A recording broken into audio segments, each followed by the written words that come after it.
Competitive classes में स्वागत है। आज हम एक बार फिर आप लोगों के बीच आज की ताज़ा खबर के साथ चलिए शुरुआत करते हैं। सबसे पहले तो आरबीआई के डिप्टी गवर्नर जो कि माइकल देवव्रत पात्रा थे, इनको 1 वर्ष के लिए और सेवा विस्तार किया गया है।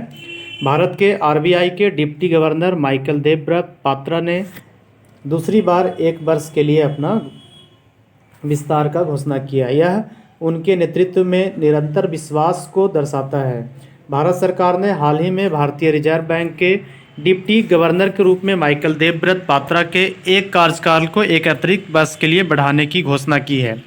यह दूसरी बार है जब सरकार ने आरबीआई के भीतर महत्वपूर्ण विभागों के संचालन में उनके नेतृत्व और विशेषज्ञता में विश्वास दिखाते हुए उनके कार्यकाल को बढ़ाने का फैसला लिया है।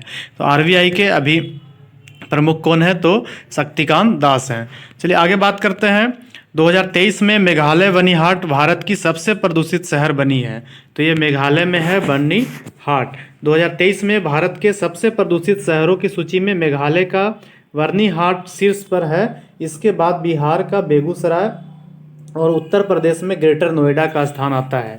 स्वच्छ think tank centre for research energy and clean air की रिपोर्ट के अनुसार दिल्ली, जो सर्दियों के दौरान अपने लगातार उच्च वायु प्रदूषण स्तर के लिए जाना जाता है, 8वें सबसे प्रदूषित शहर के रूप में शामिल हुआ है। 2023 में 75% से अधिक दिनों के बाद वायु गुणवत्ता डेटा उपलब्ध वाले 227 शहरों का अध्ययन किया गया है। चलिए बात करते हैं आगे। महाराष्ट्र सरकार सांगली जिले में नए अटपाडी संरक्षण रिजर्व का घोषणा किया गया है। तो महाराष्ट्र सरकार ने हाल ही में सांगली जिले के अट्टापाडी क्षेत्र में एक नए संरक्षण रिजर्व की स्थापना की घोषणा की है, जिसका नाम अट्टापाडी संरक्षण रिजर्व है। यह महत्वपूर्ण विकास क्षेत्र में वन्य जीवन और जैविक विविधता संरक्षण की दिशा में एक कदम है। स्थान और कनेक्टिविटी। अट्टापाडी संरक्षण रिजर्व सांगली जिले वन भूमि में स्थित है। यह एक महत्वपूर्ण पारिस्थितिकी पुल बनाता है जो पश्चिम में मैनी संरक्षण क्षेत्र को उत्तर पूर्व में मालधोक पक्षी अभयारण्य से जोड़ता है। यह कनेक्टिविटी क्षेत्र में वन्य जीवों की आवाजाही और आनुवंशिक विविधता के लिए महत्वपूर्ण है। जैव विविधता। रिजर्व विविध प्रकार के वनस्पतियों और जीवों की मेजबानी करता है। जैव विविधता, इसमें 3 प्रकार के वन क्षेत्र शामिल हैं, जैसे कि अर्ध सदाबहार, नम पर्णपाती और शुष्क पर्णपाती। ये क्षेत्र 36 वृक्ष प्रजातियों, 116 जड़ी बूटियों प्रजातियों, 15 झाड़ी प्रजातियों और 14 बेल प्रजातियों और एक परजीवी पौधे का घर है। वन्य जीव संरक्षण। अट्टापाडी संरक्षण रिजर्व का एक मुख्य उद्देश्य स्तनधारियों जैसे भेड़िए, सियार, हिरन, लोमड़ी, सीवेट, खरगोश और अन्य प्रजातियों के आवास को संरक्षित करना है। रिजर्व का स्थापना इन वन्य जीव गलियारों के संरक्षण में महत्वपूर्ण भूमिका निभाएगा। आगे बात करते हैं। चेन्नई में विश्व तमिल प्रवासी दिवस समारोह की मेजबानी की गई है। तो मुख्यमंत्री एम.के. स्टालिन, याद रखिएगा, तमिलनाडु के मुख्यमंत्री एम.के. स्टालिन ने विशेष विभाग का उद्घाटन किया है। विदेश में तमिलों के लिए मंत्री की नियुक्ति की गई है। विश्व तमिल प्रवासी दिवस समारोह 58 देशों में रहने वाले तमिल भाग लेते हैं। शिक्षा, कला, साहित्य और संस्कृति में 13 उत्कृष्ट उपलब्धि हासिल करने वालों को पदक से सम्मानित किया गया है। आगे बात करते हैं। चीन ने लॉबस्टर आइस के बाद आइंस्टीन प्रोब मॉडल्स लॉन्च किया है। तो चीन ने लॉन्ग मार्स 2C रॉकेट पर आइंस्टीन प्रोब को सफलतापूर्वक लॉन्च किया, जिसका उद्देश्य ब्लैक होल और विलय सितारों जैसी घटनाओं से जुड़े एक्सरे के विस्फोट का पता लगाना है। चीनी वैज्ञानिक अकादमी यानी कि जर्मनी में Max Planck Institute for Extraterrestrial Physics और यूरोपीय अंतरिक्ष एजेंसी के बीच सहयोग के माध्यम से यह निर्मित हुआ है। आइंस्टीन प्रोब, जिसका नाम जर्मनी में जन्मे प्रसिद्ध सैद्धांतिक भौतिक विज्ञानी के नाम पर रखा गया है, इनको चीन के लॉन्ग मार्स 2C रॉकेटों में से एक लॉन्च किया गया था। भारतीय प्रौद्योगिकी संस्थान मद्रास IIT मद्रास के बारे में है। तो श्रीलंका के कैंडी में नया परिसर खोलेगा IIT मद्रास। श्रीलंका के शिक्षा मंत्री डॉक्टर सुशील प्रेमजयंता ने कहा कि श्रीलंका के कैंडी में IIT मद्रास का नया कैंपस शुरू होगा।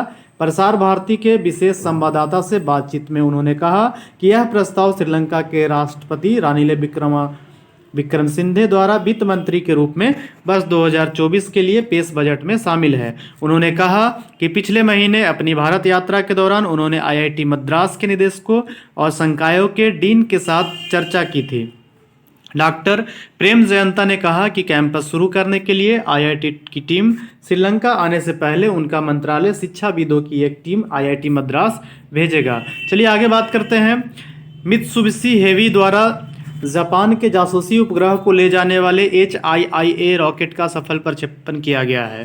तो मित्सुबिशी हेवी इंडस्ट्रीज ने जापान के सूचना संग्रह उपग्रह आर्टिकल 8 को ले जाने वाला HIIA रॉकेट का सफल प्रक्षेपण के साथ अंतरिक्ष अन्वेषण और राष्ट्रीय सुरक्षा में महत्वपूर्ण उपलब्धि हासिल किया है। यह घटना जापान की एरोस्पेस क्षमताओं और राजनीतिक निगरानी में एक महत्वपूर्ण विकास का प्रतीक है। आगे बात करते हैं। यह उपग्रह आर्टिकल 8 था, जो एक सूचना संग्रह उपग्रह था। सफलता 2001 में अपनी स्थापना के बाद से यह HIIA रॉकेट का 48वां प्रक्षेपण था, जिसने उच्च सफलता के साथ इसकी विश्वसनीयता को और मजबूत किया है। ये बात करते हैं। मिलान 2024 नौसेना अभ्यास विशाखापट्टनम में शुरू हुआ है। तो सबसे बड़ी बहुपक्षीय नौसेना अभ्यास मिलान, जो कि 12वां संस्करण विशाखापट्टनम में आयोजित होने वाला है। इस अभ्यास में समुद्री सहयोग और सुरक्षा को मजबूत करने का लक्ष्य के साथ बंदरगाह और समुद्री दोनों चरण शामिल हैं। विशाखापट्टनम को इसके बाद बढ़ते कदम, बड़े मंथन और होस्टिंग बेस की आवश्यकता के कारण भविष्य के मिलान अभ्यासों के लिए पसंदीदा स्थान के रूप में चुना गया है। मिलान एक द्विवार्षिक बहुराष्ट्रीय नौसैनिक अभ्यास है, जो 1995 की लुक ईस्ट पॉलिसी के रूप में 4 विदेशी देशों इंडोनेशिया, सिंगापुर, श्रीलंका और थाईलैंड की भागीदारी के साथ शुरू हुआ है। मिलान 24 2 चरण में शामिल होंगे, हार्बर चरण और समुद्री चरण। तो बंदरगाह चरण का उद्देश्य भाग लेने वाले देशों के सांस्कृतिक साझाकरण को बढ़ावा देना और समुद्री चरण में समुद्री गश्ती विमान वाले जहाज और मित्रवत विदेशी देशों की पनडुब्बी शामिल है। टाटा कंज्यूमर ने 5,110 करोड़ रुपए में खरीदी कैपिटल फूड्स में 100% की साझेदारी। तो टाटा कंज्यूमर्स प्रोडक्ट्स ने कैपिटल फूड्स में पूरी 100% की साझेदारी हासिल की है। कैपिटल फूड्स स्टिंग्स, सीक्रेट और स्मिथ एंड जॉन्स ब्रांड के तहत प्रोडक्ट्स की मार्केटिंग के लिए प्रसिद्ध है। यह डील 5100 करोड़ रुपए में हुई है। तो टाटा कंज्यूमर ने एक एक्सचेंज फाइनेंस फाइलिंग में कहा कि निदेशक मंडल ने कैपिटल फूड्स प्राइवेट लिमिटेड की जारी इक्विटी शेयर पूंजी के तहत 100% मंजूरी दे दी है। इस बीच स्मिथ एंड जोन्स एक तेजी से विस्तार करने वाला ब्रांड, जो इतावली और अन्य पश्चिमी व्यंजनों को घर में तैयार करने के लिए सामग्री में विशेषज्ञता रखता है। चलिए बहुत बहुत धन्यवाद। उम्मीद करते हैं कि यह सीरीज आपको पसंद आ रहा होगा। तो लाइक एंड सब्सक्राइब करना ना भूलेंगे। अगर आपको PDF चाहिए तो टेलीग्राम लिंक ज्वाइन करें, वहाँ पे आपको PDF मिलेगा। धन्यवाद।